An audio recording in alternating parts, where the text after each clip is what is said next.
Smart city સુરતની હવા ઝેરી બની છે। શહેરનું એક્યુઆઈ લેવલ થયું છે 250 ને પાર। ઇથોપિયામાં ફાટેલા જ્વાળામુખીની અસર જોવા મળી રહી છે। સુરતમાં શહેરભરમાં છવાયું છે ધુમ્મસભર્યું વાતાવરણ। ઔદ્યોગિક એકમોમાંથી નીકળતા ધુમાડાની પણ અસર થઈ રહી છે। સુરતમાં સચિન, ભેસ્તાન અને પાંડેસરામાં એક્યુઆઈ ખરાબ શ્રેણીમાં જોવા મળી રહ્યું છે।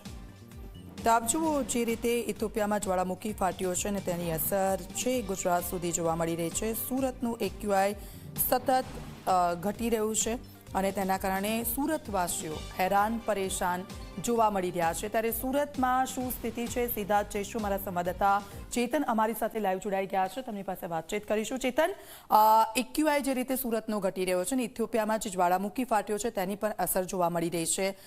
શું સ્થિતિ છે અત્યારે સુરતની અને તેને લઈને તંત્ર તરફથી કોઈ આદેશ કર્યા છે ખરા?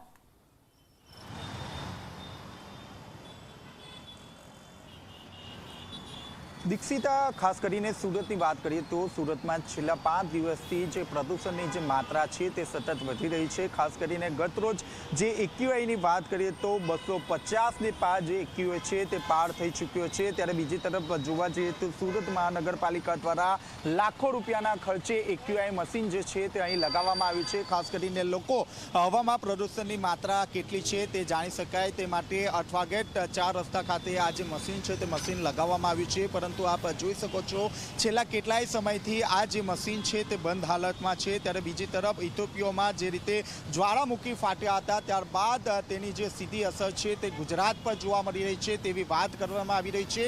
ત્યારે અથવાગેટ વિસ્તારના સીધા દ્રશ્યો જોઈ શકો છો। આપ જોઈ શકો છો દૂર દૂર સુધી જે ધુમ્મસભર્યું જે વાતાવરણ છે તે અહીં જોવા મળી રહ્યું છે। જે વાહન ચાલકો છે તેને ભારે હાલાકીનો સામનો કરવો પડી રહ્યો છે। બીજી તરફ જોવા જઈએ તો સુરત શહેરમાં સતત જે વાહનોની જે ખરીદી છે તે વધી રહી છે। અંદાજિત 20 લાખથી વધુ જે વાહનો છે તે સુરત શહેરમાં ફરી રહ્યા છે, જેને કારણે પણ પ્રદૂષણની માત્રા વધી હોય તે રીતના જે દ્રશ્યો છે તે જોવા મળી રહ્યા છે। હાલ તો પાંડેસરા, સચિન સહિતને જે ઇન્ડસ્ટ્રીયલ વિસ્તારોમાં જે રીતે પ્રદૂષણ હવામાં છોડવામાં આવી રહ્યું છે ત્યારબાદ સુરતની હવા પણ ઝેરી બની રહી હોય તેવા દ્રશ્યો જે છે તે જોવા મળી રહ્યા છે। બીજી તરફ લોકોના ટેક્સના પૈસે અહીં લાખો રૂપિયાના ખર્ચે જે મશીન વસાવવામાં આવ્યું છે તે મશીન પણ બંધ હાલતમાં જોવા મળતાની સાથે જે સ્થાનિક લોકો છે તે સ્થાનિક લોકોમાં હાલ રોષનું વાતાવરણ જે છે તે જોવા મળી રહ્યું છે। જી દીક્ષિતા, બિલકુલ આભાર, આપની પાસેથી અપડેટ્સ લેતા રહીશું।